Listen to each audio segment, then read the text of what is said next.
Hello students, आज हम पढ़ेंगे दूसरी colligative property elevation in boiling point. क्या पढ़ेंगे बेटा? एलिवेशन इन बॉइलिंग पॉइंट, मतलब कि बॉइलिंग पॉइंट में बढ़ोतरी होनी। ठीक है बेटा। तो सबसे पहले हम यहाँ पर जो बॉइलिंग पॉइंट की हमें एक नई डेफिनेशन पढ़ने को मिलती है उसको हम पढ़ेंगे। बॉइलिंग पॉइंट की एक नई डेफिनेशन पढ़ने को मिलती है, वो क्या होती है? The point at which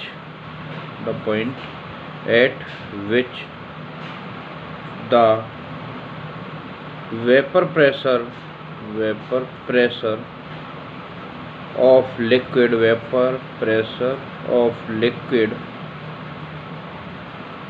becomes equal to the atmospheric pressure। देखो बेटा, ये हो गया बॉइलिंग पॉइंट, नई डेफिनेशन। अच्छा देखो बेटा, जैसा कि हम सभी जानते हैं कि जब एक प्योर सॉल्वेंट होता है और सॉल्यूशन होता है, उन दोनों की बॉइलिंग पॉइंट में डिफरेंस नॉर्मली पाएगा ही पाएगा, और सॉल्यूशन का जो पॉइंट है, बॉइलिंग पॉइंट है, वो ज़्यादा होगा। तो एक बार मतलब एक जनरली हम लिख लेते हैं, normally the boiling point of solution is always higher than pure solvent। ठीक है बेटा, क्लियर है? नेक्स्ट अभी ग्राफ लेते हैं, उसकी सहायता से हम समझते हैं कि एलिवेशन बॉइलिंग पॉइंट कैसे होता है। ये चलिए, हमने एक ग्राफ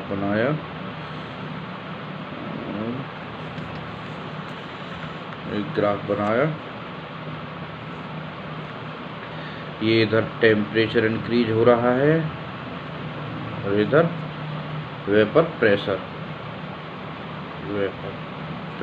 ठीक है बेटा।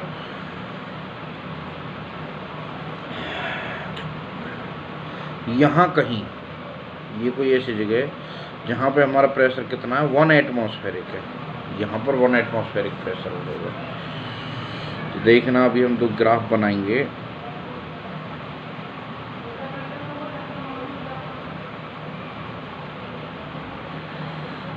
ठीक है, ये ऐसे टेम्परेचर इंक्रीज होता जा रहा है, ये ऐसे होता है। ठीक है बेटा, ऐसे ग्राफ। मान के चलिए ये ए बी मान लिया हमने, ये सी डी मान लिया। ये तो है प्योर सॉल्वेंट का वेपर प्रेशर। किसका? प्योर सॉल्वेंट का। ये है सॉल्यूशन का वेपर प्रेशर। ठीक है बेटा, ये सॉल्यूशन का वेपर प्रेशर है। ये कहाँ पर 1 एटमॉस्फेयर के बराबर हो गया प्योर सॉल्वेंट का? यहाँ पर, यहाँ कहीं एक पॉइंट होगा, यानी कि इसको हम लिख देते हैं T0 B। भाई प्योर सॉल्वेंट के लिए हम T0 B लिख लेते हैं। और ये सॉल्यूशन का हुआ कहीं यहाँ पर जाकर, इसको हम लिख लेते हैं TB। ये तो वो पॉइंट है जहाँ पर सॉल्वेंट का वेपर प्रेशर एटमॉस्फेरिक प्रेशर के बराबर हो गया, यानी कि 1 एटमॉस्फेयर। नेक्स्ट दूसरा क्या है? ये TB। ये वो पॉइंट है जहाँ पर सॉल्यूशन का वेपर प्रेशर एटमॉस्फेरिक प्रेशर के बराबर हो गया। ठीक है बेटा। अब जो इनके बीच में देखो ये डिफरेंस आया है, इसको हम बोलते हैं डेल्टा TB, यानी कि एलिवेशन इन बॉइलिंग पॉइंट। भाई देखो, बढ़ा नहीं बढ़ा, प्योर सॉल्वेंट का तो बॉइलिंग पॉइंट ये था, और सॉल्यूशन का जब उसमें कोई सॉल्यूट मिला दिया तो उसका बॉइलिंग पॉइंट क्या हो गया?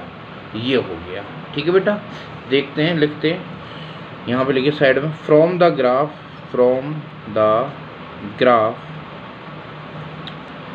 Curve A B equal to, curve A B क्या रिप्रेजेंट कर रहा है, vapour pressure of pure solvent,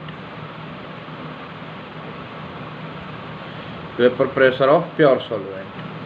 curve C D, vapour pressure of solution, ठीक है बेटा। टीबी, पॉइंट टीबी क्या कर रहा है, boiling point, BP of boiling point of solution. T not B, boiling point of pure solvent, ठीक है बेटा, pure solvent. Delta TB, delta TB क्या है, T B minus T not B, यानी कि आप यहाँ पे इसको लिख सकते हो elevation in boiling point. Clear है बेटा, ये हमारा निकल के आ गया elevation in boiling point. Next बेटा ये यहाँ तक पहुँच गए। उसके बाद हमने बहुत सारे एक्सपेरिमेंट्स किए, उसके बाद हमें पता चलता है एक्सपेरिमेंटली वी गेट या we know delta T B directly proportional to M, where M क्या होगी, मोलेलिटी, एम क्या है, मोलेलिटी है, ठीक है बेटा। कांस्टेंट को हटा लेंगे, delta T B equal to K B into में एम, वेयर के बी क्या होगा, के बी को हम बोलते हैं बेटा मोलल इलिवेशन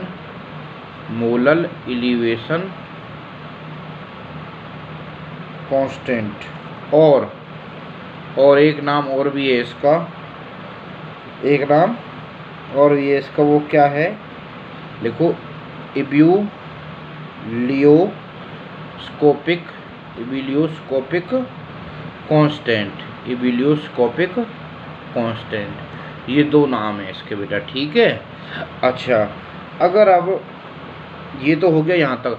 बाई चांस कई बार बोर्ड में हमसे एक क्वेश्चन पुट अप कर लिया जाता है कि व्हाट इज के बी, या फिर what is molar elevation constant, और व्हाट इज इबिलियोस्कोपिक कांस्टेंट। तो क्या होगा, देखिए मान चलो डिफाइन के बी आ गया आपके पास, डिफाइन के बी, तो आप क्या करेंगे, आपको लिखना होगा डेल्टा टी बी, मान के चलिए हमने क्या कर लिया, जो मोलैलिटी है, कोई एक ऐसा सॉल्यूशन ले लिया जिसकी मोलैलिटी 1 हो, तो डेल्टा टी बी क्या आ जाएगा, के बी इंटू में 1, तो क्या बन जाएगा,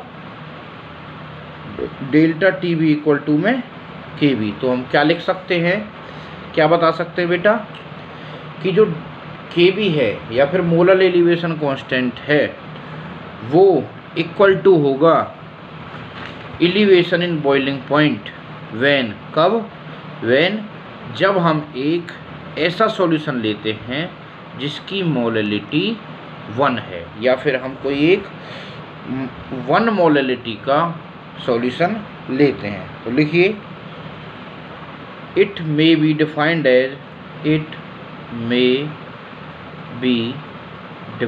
एज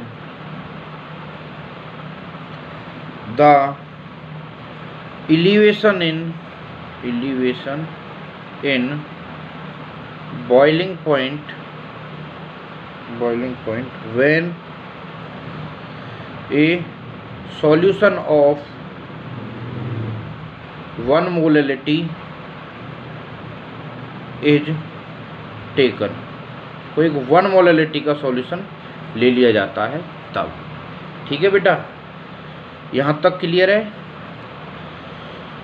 नेक्स्ट इसके बाद हम बेटा देखते हैं, अब हमें इससे मोलर मास कैलकुलेट करना है, कि हमें एलिवेशन इन बॉइलिंग पॉइंट की हेल्प से क्या करना है, मोलर मास कैलकुलेट करना है, ठीक है।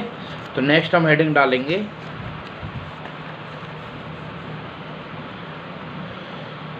कैलकुलेशन ऑफ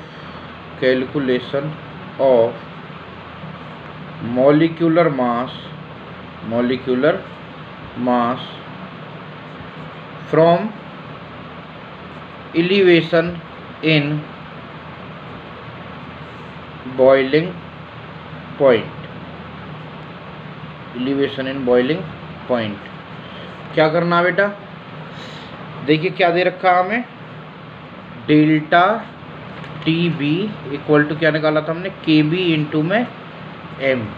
ठीक है, एम क्या थी बेटा, मोलैलिटी थी। क्या थी, मोलैलिटी। तो मोलैलिटी निकालना जानते हो, कैसे निकालते हैं मोलैलिटी, डेल्टा टी बी के बी इंटू। मोलैलिटी का फॉर्मूला क्या होता है, क्या होता है बेटा, अगर आपको ग्राम में वो चीज़ ग्राम में मास दिया गया हो, ठीक है बेटा, और ग्राम में ही मास ऑफ सॉल्वेंट दिया गया हो, ग्राम में ही मास ऑफ सॉल्यूट और ग्राम में ही मास ऑफ सॉल्वेंट दिया गया हो, तो कैसे निकालते हो आप, W2 अपॉन में M2 इंटू 1000 अपॉन में W1। ठीक है बेटा, यही होता है मोलैलिटी का फॉर्मूला, यही होता है ना बेटा मोलैलिटी का फॉर्मूला। तो बस इसकी हेल्प से हम M2 जो मोलर मास है उसको कैसे कैलकुलेट कर सकते हैं, के बी W2 अपॉन में डेल्टा टी बी। इस डेल्टा टी बी को यहाँ पर ले आएंगे, ये निकालना तो हम इसे यहाँ रख देंगे, इनटू में 1000 अपॉन में W1। ये आ गया आपके पास मोलर मास निकालने का फॉर्मूला। क्या आ गया आपके पास, मोलर मास निकालने का फॉर्मूला। क्लियर है बेटा। नेक्स्ट वीडियो में मैं इसके ऊपर एग्जांपल दूंगा, एक न्यूमेरिकल कराऊंगा कि किस तरीके से हम मोलर मास निकाल सकते हैं by the help of molar elevation constant या फिर एलिवेशन इन बॉइलिंग पॉइंट। के बी बेटा आपको हमेशा ज़्यादातर हर पॉइंट में आपको गिवन होगा जब आप न्यूमेरिकल कर रहे होंगे। एक दो केसेज में ऐसा होगा कि आपको कहीं पर के बी निकालना पड़ेगा, अन्यथा आपको के बी दिया गया होगा। ठीक है बेटा, ओके, मिलते हैं नेक्स्ट वीडियो में।